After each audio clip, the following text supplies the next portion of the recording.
शेटनी मुंबईला जो डोंबिवली एक्सप्रेस सैराट पळतो संस्कृती अनिल शेठ पाटील सुनील शेठ पाटील बरोबर. यांच्या सैराटची 45 लाख मागणी केली होती आणि ती सुनील शेठ मित्रांनो तुम्ही या साईडला बघू शकतात श्री चिंतामणी प्रसन्न नगरसेवक संतोष शेठ तोडकर यांचा सुंदर आज पुन्हा मुंबईला दाखल झाला आणि घेतलाय गुलाल त्यांनी.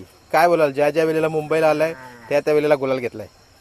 ज्या ज्यावेळी शेटनी मुंबईला आमच्याकडे बैल नियोजनासाठी पाठवलेला आहे म्हणजे शेटचा आमचा विश्वास आहे ना शेटचा. आम्ही मुंबईमध्ये जसा वरती नाव आहे तसा थांबा जरा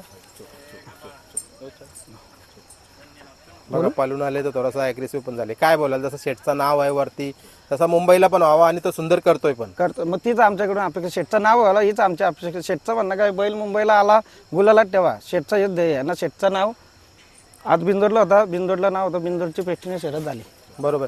आणि मला वाटतं सकाळपासून आपल्या संतोष शेठ तोडकर यांचं नाव होता 1 का 1.5 गोंड्यावर काही एक गोंड्यावर नाव होतं, एक गोंड्यावर 1 गोंड्यावर नाव होता ना. हां. आणि कशी काय शर्यत कशी जमली ती सांगा ना एकदा. आता आमचा पडगाचा रायफल आणि आमचा पायरा होता. आमचं नाव होतं एक गोंड्यावर. खारघरचे ते आहेत भाऊ त्याही नाव फिरवलं होतं डॉनवाले ना. डॉन आणि कशेले धाबा निसर्ग धाबा यांचा शिवा होता. शिवा आणि त्या साईडला डॉन ही गाडी पळाली. आणि कुठल्या साईडनं आपली गाडी पळाली? आपली डावी साईडला नाव होता, त्याही उजवी साईड नाव फिरवला. म्हणजे दोन्ही खांदी. म्हणजे बघा आज मुंबईला म्हटलं तर मागं पण आलेला तेव्हा दोन्ही खांदीचं गुलाल झालं होतं.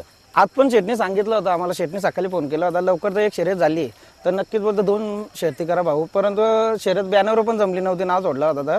तर अड्ड्यात आलं काय एवढे काय म्हणजे शेटचं म्हणणं कसं, आपला जो बैल लेवलला पळतो त्या लेवलला शर्यती करा. बारीक गाडा मालक नाव देतात म्हणजे 11,000 15,000 त्यांच्याशी बोलतं आपली गाडी नाही करायची. शेटने सांगितलेलं नाही तर नाही जमली तर शेट बोललेलं तर आपलं नाव द्यायचं म्हणून. बरोबर आहे. म्हणजे कुठेतरी एक चांगले विचार पण आहेत का. तर आज बरेचसेच गाडा मालक बघा एखादा मोठा नाव पडल्यानंतर लहान गाडा मालक नाव देत नाही. 100% बघतोच ना आपण, सगळी जण बघतो ना आपण. एखादा कसं आता मोठी गाडी जमत नाही त्यावर बारके गाडा मालक नाव देत नाही. आता कसं आहे, एखादा आता मोठा गाडा मालक बघत नाही तो 11,000 पण नाव फिरवतो. आणि हे बघितलेलं आहे, भरपूर याला बघितलेलं आहे आम्ही. 11,000 पण नाव फिरवलेले आहेत. बरोबर आहे. आता कधी आले मुंबईला सुंदर? मुंबईला बैल येऊन 3 दिवस झाले. 3 दिवस झाले. आता कुठं आहे ठेवाला? बैला नारायणला ठेवाला आहे. शिवादादाच्या इथे. शेटचा गोठा तिथे ठेवाला आधीची. बरोबर. आणि जसं आता प्रत्येकाची इच्छा तर आहे शेटनी यावा कुठेतरी. मला वाटतं त्यांनी एक आता मागं इलेक्शन पण लढवली स्वतःसाठी एक नगरसेवकसाठी. आणि ते नगरसेवक निवडून सुद्धा आले. बघा प्रेक्षकांचा त्यांचा प्रेम जसं बैलगाड्यामध्ये मिळतंय तसं त्यांना तिथं त्यांच्या परिसरामध्ये पण मिळतंय. शेटच्या समाजकार्यामध्ये अख्खा विटावा ठाण्यामध्ये नाव आहे. शेटचं समाजकार्य पाहून पब्लिक शेटवर फिदा आहे. शेटचे भरपूर विटाव्यामध्ये फॅन फॉलोअर्स आहेत. शेटला म्हणजे शेतकरी पण असं आहे भेदभावना, बारीक मोठा बारीक भेदभावना. आणि शेटचे ठाणे जिल्ह्यामध्ये सर्वाधिक मताधिक्याने सीट लागलेली आहे, निवडून आलेले आहेत. शेटचा प्रथम नंबर लागलेला आहे. म्हणजे निवडून ठाणे जास्त जिल्ह्यामध्ये मताधिक्याने सर्वात जास्त मतं मिळवणारा संतोष शेठ तोडकर यांचा लीड. बरोबर. आणि मला वाटतं मुंबईमध्ये त्यांचं सुंदर सुद्धा तेच काम करत आहे. जसं शेटली येतं तसं सुंदर पण पळतो. बरोबर आहे. आता बैल आल्यानंतर ना भरपूर जणांची चर्चा होते आज सुंदरला बघायचं आहे. पण कुठेतरी ना आज गाडी खूप उशिरा झाली, भरपूर जणांना बघायला ना मिळालं. ते काय आलं, जेव्हा बैल काढले ना तेव्हा भरपूर जण आले होते बारीक पोरं. आम्ही यांना सांगितलंय, शेटनी पण सांगितलेलं का आपल्या बैला जर कोण आलं साहिल ना आणखी ते दोघं जण बैलाला धरायला असताना ते दोघं जण बैलाचा करतात. म्हणजे सुट्टी पण झोपणं इपणं सगळं त्यांच्याकडे असताना बैलाची माहिती पण त्यांना दोघांना आहे ना. ते असलं त्यांना सांगतो आम्ही, कोण आला फोटो काढा तुम्ही बाजला उभा राहा ना, बैला जर फोटो काढून द्या. सगळे जेवढे आज भरपूर जण आले होते सुंदरला बघायला, बारके पोराही पण भरपूर जण फोटो काढले. बरोबर. म्हणजे कुठेतरी बघा कायम आपण मुलाखती सुरुवातीला पण घेतल्यात. म्हणजे त्यांची जी इच्छा होती ना की त्यांचं नाव हा कायम टॉपला राहावा आणि तो कुठेतरी घडतंय पण तसा. आणि सुंदर पण बघा त्यांच्या इज्जतीसाठी पळतोय. आज मुंबईला बैल आला समजा घाटावरून तर सहजासहज गुलाल लवकर भेटत नाही का. तर त्याला कुठेतरी हवामान सुटणं होत. पण एकमेव असं सुंदर आहे तो, मला वाटतं रात्रीमध्ये आला तरी पण मला वाटतं सकाळी गुलाल घेईल. 100% बैलाला क्लायमेट सूट होतं मुंबईचा पण वरचा पण. जसा वरती पडतो त्याच्यापेक्षा मुंबईला खालती जास्त बैल पडतं. बरोबर. आता आम्ही खूप साऱ्या गाड्या पण बघितल्या आदतमध्ये, ते आपण नाही बोलू. पण कुठेतरी हाय काल गाजविल तो पण असं वाटतं मुंबईला. जसं आम्ही शेटचा आमचा विश्वास आहे तसा शेटचा विश्वास जपण्याचा आमचा चालू आहे. शिवदादा आणि मी योग्य ते पहिऱ्या योग्य ते नियोजन करून बैल आम्ही पळवतो. आणि शेटचा आमच्यावर भरोसा आहे ना. शेटचा असंच आम्ही उंचावर नाव नेऊ. बरोबर आहे. कुठेतरी तुम्ही पण शेटला बोलायला पाहिजे का एखाद्या वेळेला एखाद्या बाईटमध्ये किंवा कसं लोकांना नाव ऐकून आहेत लोक, पण आता मला तर माहिती आहे, मी स्वतःहून भेटलोय. शेठचा स्वभाव पण खूप चांगला आहे, पण कुठेतरी तो लोकांपर्यंत अजून गेला ना तर अजून त्यांची चर्चा पण होईल. आता कसं आहे शेतला यायला म्हणजे आता समाजाच्या या दृष्टीवर पहिले समाजसेवक होता, आता नगरसेवक झाले म्हणजे जास्त जबाबदारी वाढलेली आहे. त्याच्यावर पब्लिकचे कामं भरपूर झाले, याचं बिझी असतात शेट. आता फोन लावला होता शेटनी तर शेट बिझीच होते, म्हणजे कॉल लावला तेव्हा बरोबर शेटला सांगण्यात का गुलाल झाला म्हणून. बरोबर, म्हणजे फोनवर पण नाही बोलणं झालं बघा, इतकं म्हणजे बिझी आहे. बिझी होते. तर मी पोरानं बोललो होतो शेटचा कोणता कॉन्टॅक्ट होईल दादाचा, त्यांना शेटनं सांगा गाडी झाली म्हणून. बरोबर. आता या क्षेत्रामध्ये ना खूप सारे अनुभवी गारा मालक आहेत. आता संतोष शेठ तोडकर यांचं पण नाव आहे, पण असं म्हणजे जसं मैदानामध्ये ना एखाद्या वेळेला छकड्यावर बसून किंवा सुट्टीवर राहून हा अनुभव घ्यावा असं त्यांना नाही वाटत का? काय वाटतं तुम्हाला? शेटचा काय विषय तसा नाही. शेट जरी आले ना, शेट असे सुताविताना उभे साईडला उभे गाडीत बसून राहतात.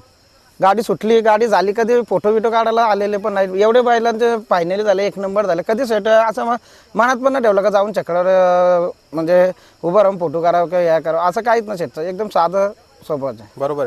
आता मला वाटतं इथून ज्या वेळेला गुलाल घेऊन गेला ना शेवटचा, वरती पण कुठला एखादा गुलाल झाला वाटतं 1 नंबर? 3 मैदान 1 नंबर केला होता बैलांनी, लगातार 3 मैदान. लगातार 2 केलता, नंतर गॅप पडून दुसऱ्या 4था का 5वा नंबर झाला ना. बरोबर. आणि नंतर लगे 1 नंबर केला. बरोबर. आणि ठेवायला मला वाटतं नाशिक परिसरामध्ये आहे ना? नाही, बैल ठेवायला वरती वडूदला होता ना, हे बैला सोबत होते.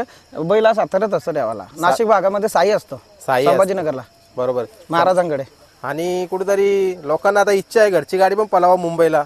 कसं थोडं साई आमचं मुंबईला अजून आम्ही आणून पलवला नाही, पण आता या सीझनला बैल आला मुंबईला, शेटची बोलणं करून एकाच मैदान आम्ही लावू घरची गाडीचं नियोजन. बरोबर. आणि कुठेतरी आता त्या दिवशी मी उसरण्याला पण ऐकलं, कुठेतरी मला मुलाखत नाही घ्यायला भेटली तुमची. छोटा साईचा पण गुलाल झाला होता. हा, बघा एकामागे एक बैल काम करतात आणि त्यांचं नाव टिकवतात. 100% शेटचे 17 का 18 बैल आहेत. भरपूर बैल वरती पण आहेत, खालती आहेत, अजून नवीन खरेदी पण चालू आहेत. आणि जसं भरपूर जणांची इच्छा पण आहे की संतोष शेठ तोडकर यांच्या दावणीला मोठी मोठी बैलाच आलेली आहेत, हा, पण तसं शेठची पण कधी इच्छा असेल का अजून यांच्याशिवाय मोठी एक मागणी करावी किंवा मोठी खरेदी घ्यावी? आता शेटनी मुंबईला जो डोंबिवली एक्सप्रेस सैराट पलतो, संस्कृती अनिल शेठ पाटील, सुनील शेठ पाटील बरोबर. यांच्या सैराटची 45 लाख मागणी केली होती. आणि ती सुनील शेटने आता मागच्या मैदानामध्ये जी बाईट दिली होती का 45 लाखाची मागणी आली होती, बाबांनी त्यांचं घरचं बोलणं झाल्यावर ते नाही द्यायचं ते बोलले, ती मागणी केली होती, ती विक्रमी मागणी केली होती. संतोष शेठ तोडकर विटावा ठाण्या नगरसेवक याहीच केली होती. बरोबर. आणि सुचलं कसं म्हणजे सैराटच घ्यावा, कारण आज मुंबईला बरीचशीच बैला पळतात, पण आताच्या घडीला सैराटचं खूप मोठं नाव आहे या सीझनला. आता म्हणजे शेटचं आम्ही सीझन म्हणजे चालू पण नव्हती झाली त्यावेळी चाललं होतं, म्हणजे मुंबईला शर्यती चालू नव्हतं. शिवादादाशी बोलणं झालं होतं, शिवादा आमचं शेटचं बोलणं झालं होतं आणि बोललो पण होतं सुनील शेट यांना. सुनील शेट बोलले का घरच्यांना विचारून सांगतो म्हणून. बरोबर. तसं मला वाटतं मुंबईला सहजासहज कोणी बैल विकत नाही, पण तरी शेठची नजर बारकाईने म्हणजे प्रत्येक बैलावर असतं, जरी मला वाटतं मैदानामध्ये नसले तरी. शेट लाईव्ह बघत असतं ना शर्यती, शेट लाईव्ह शर्यती बघत असतं ना युट्यूबच्या मार्फत, सोशल मीडियाच्या मार्फत, तेव्हा शेटचं लक्ष असतं. आणि लवकरच विक्रमी खरेदी अजून चालू आहे शेटची ना, लवकरच विक्रमी खरेदी होईल अजून. बरोबर. आता मोच्या पाठीला पहिल्यांदा सुंदर पालाला का? हा, शेटचा सुंदरचा पहिलाच मैदान आहे ना, पहिलीच वेळ होती ना, मस्त गुलाल झाला. बरोबर. म्हणजे जेवढी लांब पाठी असेल ना तेवढी मला वाटतं सुंदरला खूप म्हणजे पळायला तेवढीच आवड येते त्याला. जेवढा पल्ला असेल तेवढे पल्लाची त्याला आवश्यक. आणि आता त्याला जास्त वेळ नाही घेत तुमची, कुठेतरी तुम्ही सांगितलं की खूप मोठा एक या आहे म्हणजे जबाबदारी आहे खूप मोठी. आता किती जणांची टीम आहे तुमची मॅनेजमेंट? कारण शेट नसताना सुद्धा तुम्ही मॅनेजमेंट सर्व काही हे सगळे हे शेटचे इथूनच आले, विटावा ठाण्यावरून आलेले शेटचे हे सहकारी आहेत, शेटचे सोबत असतात. आणि हे शेटनी चांगलं यांना सुंदर आलेलं आहे, ते लगेच न थांबता सकाळचे 2 जण आज शेटच्या सांगण्यावरून आलेले आहेत. आणि अनिकेत बिडकर आणि साहिल हे बैलाच्या सोबत असतं. आणि पूर्ण नारायणगाव आमचा शिवादादा म्हात्रे, मच्छिंद्रदादा म्हात्रे, प्रेम्या, गणू हे सगळे शेटचं आम्ही शेटच्या सोबत असतो, सगळं सुंदरचं नियोजन करतो. चला आता जाता आता काय सांगाल, आता कुठं नियोजन होतं? कारण त्याचं चाहते त्याला बघायला येणार आता पुढच्या मैदानामध्ये. आगामी आता चिंचोलीला मैदान आहे ना बुधवारी 11 तारखेला, बरोबर आहे, तिथं पळेल सुंदर, तिथे पळेल. चला तुम्हाला त्या मैदानासाठी शुभेच्छा. आणि आजचा गुलाल घेतला आपले नगरसेवक संतोष शेठ तोडकर आणि तुमची संपूर्ण टीम, सर्वांना अभिनंदन. धन्यवाद, आभारी.